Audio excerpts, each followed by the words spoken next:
ඔයාලා දැක්කද ඒ වචන? ඒ ඔක්කොම සම්බන්ධ වාචී පද. ඒ කියන්නේ ඉතාලි භාෂාවේ මොනවා හරි සම්බන්ධයක් ඇති කරගන්න වෙච්චාම පාවිච්චි කරන වචන. ඒ වලට එක එක තේරුම් තියෙනවා. පාවිච්චි කරන්නේ එක එක අවස්ථාවල. ඒ වගේ දේවල් අපිට තේරුම් ගන්න බැරි නම් අපි කියන දේ හරියට තේරෙන්නේ නැහැ ඒගොල්ලන්ට. එහෙම නැත්නම් ඒගොල්ලෝ කියන දේ අපිට තේරෙන්නේ නැහැ. රැඳී සිටින්න ශ්‍රී ඉටලි YouTube channel එක තුල මේ වගේ ගොඩක් දේවල් වලට ඉගෙන ගන්න පුළුවන්.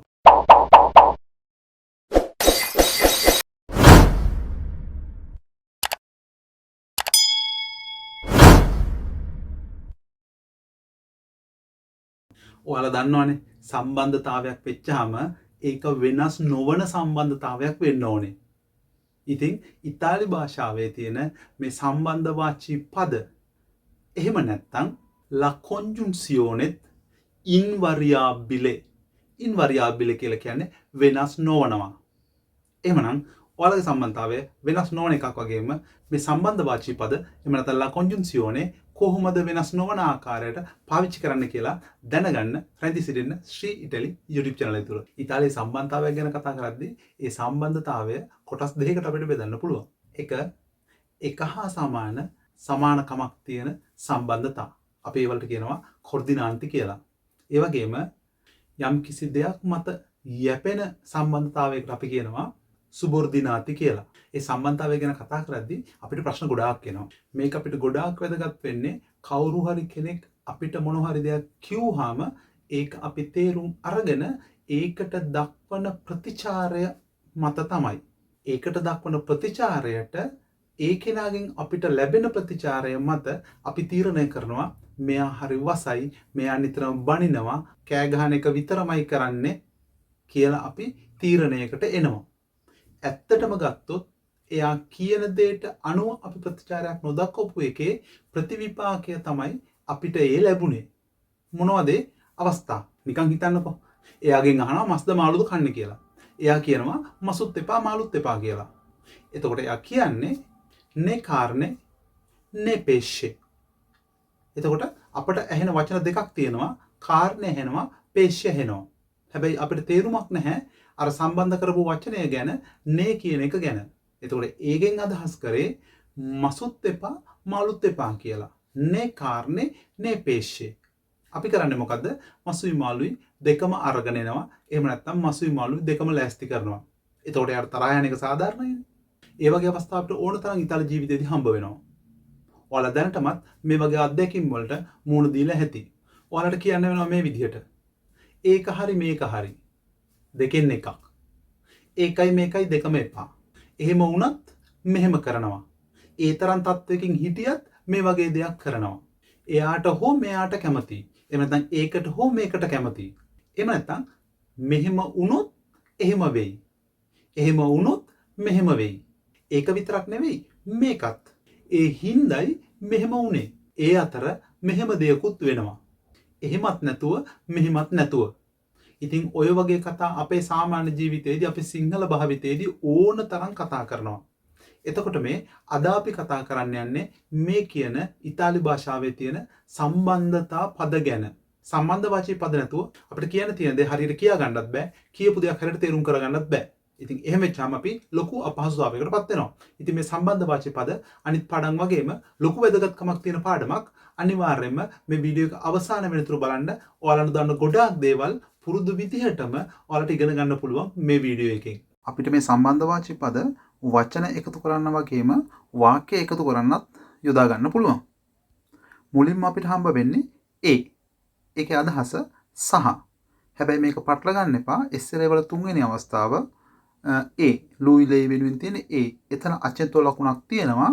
මෙතන ඒ කියන එකේ අචෙන්තෝ ලකුණක් නැහැ. එතන මෙතන අචෙන්තෝ ලකුණක් නැති නිසා මේක අදහස් කරන්නේ සහ කියන අදහස. තුලාවි එයෝ අෂූගෝ. ඔයා හොදන්න මම වේලන්නම්. කෆේ ඒ ලාත්තේ. කෝපි සහ කිරි. ආන්න ඒ ලූකා සොනෝ පාර්ටීටි. ආන්න සහ ලූකා පිටත් වුණා. sono andato al mare e ho fatto il bagno. මම මුහුදට ගියා සහ නෑවා. අංකේ කියන පදයක් මේ වගේම යොදන්න පුළුවන්. මේකෙන් අදහස් කරන්නේ උත් කියන අදහස. ho mangiato e anche dormito. මම කෑවා සහ නිදාගත්තා. inoltre කියන සම්බන්ධ පදයක් මේ විදිහට පාවිච්චි කරන්න පුළුවන් අපිට. devo pagare l'affitto e inoltre le tasse. මම කුලිය සහ බදු ගෙවිය යුතුයි. මම කුලියත් ගෙවිය යුතුයි, බදුත් ගෙවිය යුතුයි. nemmeno කියන සම්බන්ධ පදය යොදන්නේ මේ විදිහට. non abbiamo il latte e nemmeno il pane. අපිට කිරිත් නැහැ, පානුත් නැහැ. non ha salutato e nemmeno ha scritto. එයා ආචාර කළෙත් නැහැ, ලිව්වෙත් නැහැ. neppure කියන එක අහලා තියෙනවද ඔයාලා?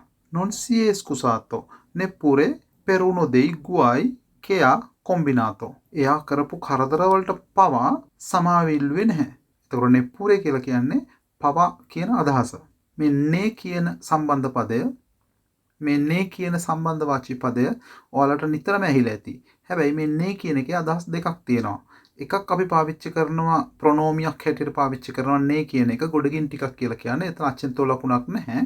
හැබැයි දැන් මේ අපි කතා කරන්න යන නේ එකේ අචෙන්තෝ ලකුණක් තියෙනවා. ලියද්දි පරිස්සම් වෙන්න ඕනේ. non abbiamo pranzato ne abbiamo fatto colazione.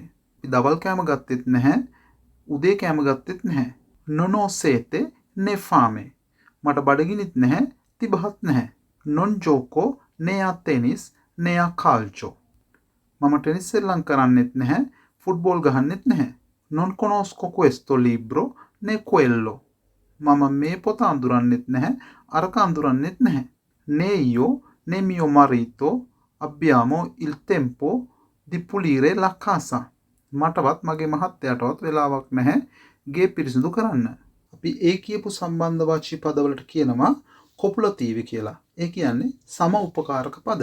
දෙපැත්තෙම තියෙන්නේ එක සමාන දේවල්. අපි මේ කියන්න යන සම්බන්ධ වාචී පදවලට කියන්නේ disjuntive කියලා. ඒ කියන්නේ විසංයෝජක පද. දෙපැත්ත වෙනස්. පළවෙනි එක ඔයාලා ගොඩක් දන්න ඕ කියන පදය. අපි කියන්නේ හෝ කියලා. එහෙම නැත්තම් කියලා කියන්නේ ඉංග්‍රීසි වල OR දාලා ඕ කියලා ශබ්ද කරන්නේ. ඒ අදහස. Vuoi la frutta o il dolce? ඔයාට ඕනේ පළතුරුද? එහෙම නැත්නම් රස කැවිලිද?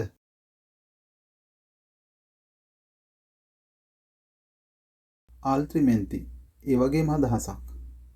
studia altrimenti prendi un brutto voto. ඉගෙන ගන්න, එහෙම නැති වුණොත් ඔයා ගනීවි නරක ලකුණු. dovrai ascoltarmi altrimenti non ti parlerò più. ඔයා මට හුම්කන් දිය යුතුයි. එහෙම නැති වුණොත් මම ඔයත් එක්ක කතා කරන්නේ නැහැ තවත්. නමුත් යන අදහස. ma avrei tanto voluto raggiungerti ma non ho fatto in tempo. මට ගොඩක් ඕන වුණා ඔයාට එකතු වෙන්න. ඒ වුණත් මට වෙලාවට කරන්න බැරි වුණා. L'ho chiamato più volte ma non mi ha risposto. ඔහුට මම කීප වතාවක් කතා කරා. ඒත් ඔහු මට උත්තර දුන්නේ නැහැ. tuttavia මේ වගේම පාවිච්චි කරන්න පුළුවන්. Mi piace il mare, tuttavia preferisco sciare. මම මුහුදු යන්න කැමතියි, නමුත් වඩාත් කැමති හිම පදින්න. පෙරොත් ඒ අදහසමයි දෙන්නේ. නමුත් කියන අදහස. Hai ragione, però cerca di stare tranquillo. ඔයා හරි. ඒත් උත්සාහ කරන්න පරිස්සමෙන් ඉන්න. È davvero intelligente, però studia poco. ඇත්ත වශයෙන් මෙයා බුද්ධිමත්, ඒත් ටිකයි ඉගෙන ගන්නෙ. Eppure ඒකත් ඒ විදිහට පාවිච්චි කරන්න පුළුවන්. Sei stanco, eppure sei andato a ballare. ඔයාට මහන්සි, ඒ වුණාට ඔයා ගියා නටන්න. Non ho studiato molto, ma ha passato l'esame. එයා ගොඩක් ඉගෙන ගත්තේ නැහැ. ඒ වුණාට විභාගය පාස් වුණා. මේ මා කියපු තැනට පෙරෝ දාන්න පුළුවන්. eppure දාන්න පුළුවන්. anzi ඒකත් පාවිච්චි කරන්න පුළුවන් මේ වගේම. quel gattino è brutto, anzi è molto carino. අර පූසක් හැතයි, නමුත් ගොඩක් හුරු බුහුටි. invece දැම්මොත් ඒ අදහසම වගේ තමයි එන්නේ. අනෙක් අතට කියන අදහස.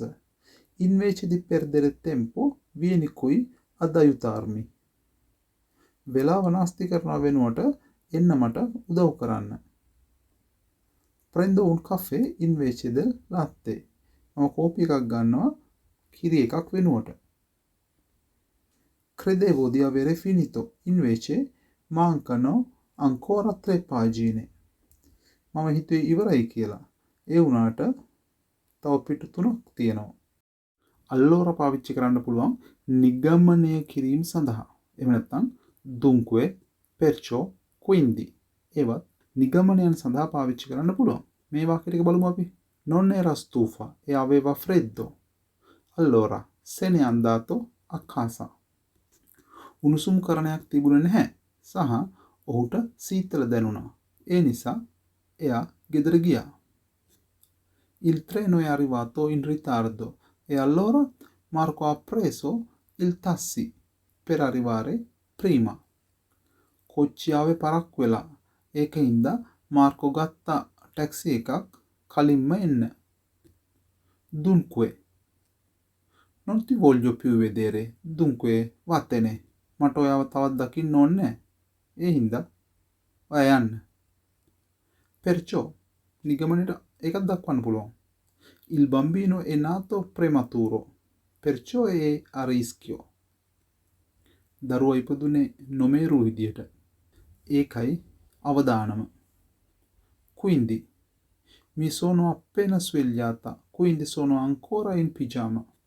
මම අවදි වුණා විතරයි. ඒ හින්දා මම තාමත් පිජාම එක පිටින්.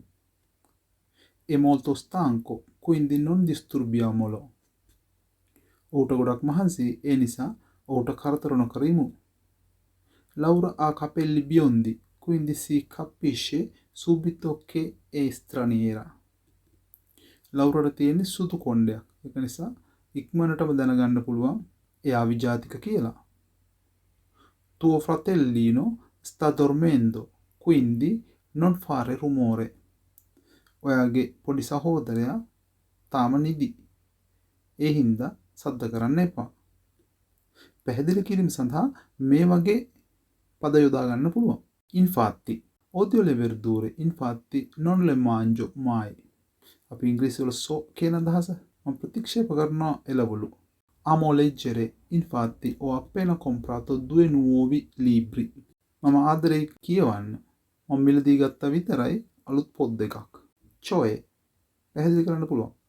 Maria è una veterinaria, cioè un medico che cura gli animali. Maria සත්තු වෛද්‍යවරියක්. ඒ කියන්නේ සත්තුන්ට බෙහෙත් කරනවා. Fabio, cioè il fratello di Ugo, è arrivato oggi. Fabio, ඒ කියන්නේ Ugoගේ සහෝදරයා ආවා අද. Il franco, cioè la moneta svizzera, è cresciuto molto in questi anni. Frank, ඒ කියන්නේ ස්විස් මුදල්. මේ අවුරුද්දේ ගොඩක් වටිනාකම වැඩි වුණා. සමහර අවස්ථාවල මේ සම්බන්ධ පද දෙකක් එක විදිහටම යොදා ගන්න පුළුවන් එකම වාක්‍යයේදී. මේ වගේ දේ බලන්න. E canta e balla.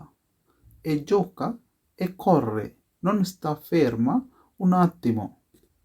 සින්දු කියනවා, නටනවා, සෙල්ලම් කරනවා, දුවනවා. එක මොහොතක් නැවතිලා ඉන්නේ නැහැ. O vieni con noi o rimani a casa.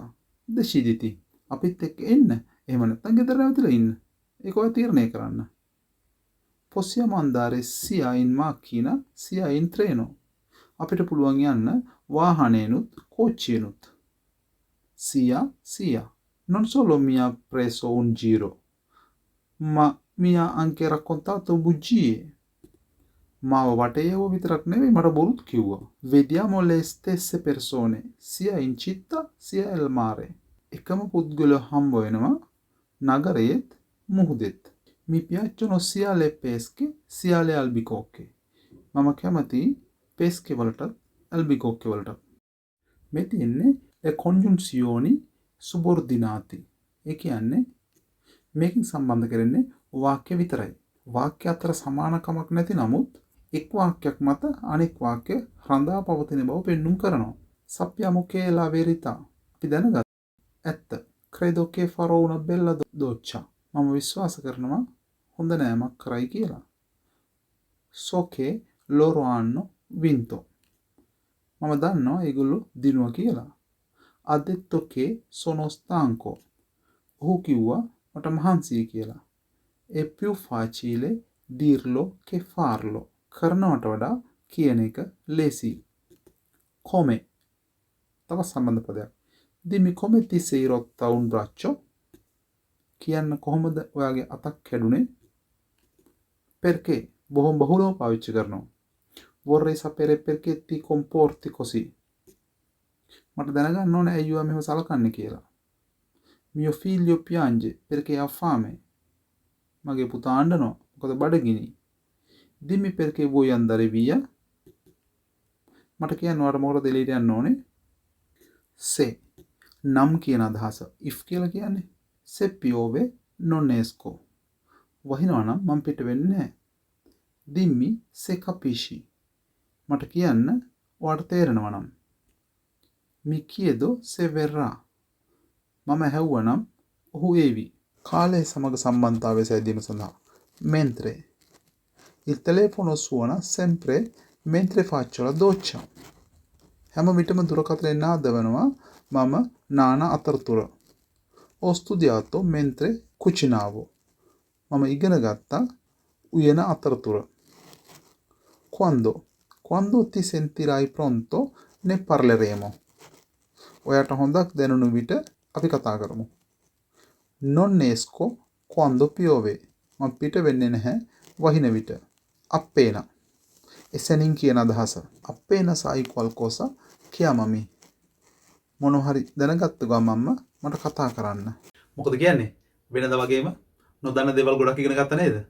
විශේෂයෙන් කියන්න ඕනේ subscribe කරන හැමෝටම ගොඩක් ස්තුතියි. ඒ වගේම like කරන, unlike කරන, වීඩියෝ ගැන අදහස් උදහස් ප්‍රකාශ කරන, ඔයාලට දැනෙන දේවල් ඔයාලා comment එකක් හැටියට දාන ඔයාලා හැමෝටම ගොඩක් ස්තුතියි. මොකද මාව දවසින් දවස මොටිවේට් වෙන්නේ ඔයාලගේ ඒ වචන නිසා.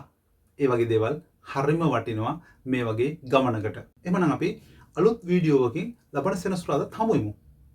අමතක කරන්න එපා subscribe නොකරපු කෙනෙක් නම් subscribe කරන්න, ළඟම තියෙන bell icon එක click කරන්න, like එකක් දාන්න, වීඩියෝ එක හොඳ නම් ඔයාලා comment එකක් දාන්න ඒ ගැන කියලා. නරක නම් ඒත් දාන්න. ඒක ඔයාලට දැනෙන විදිය.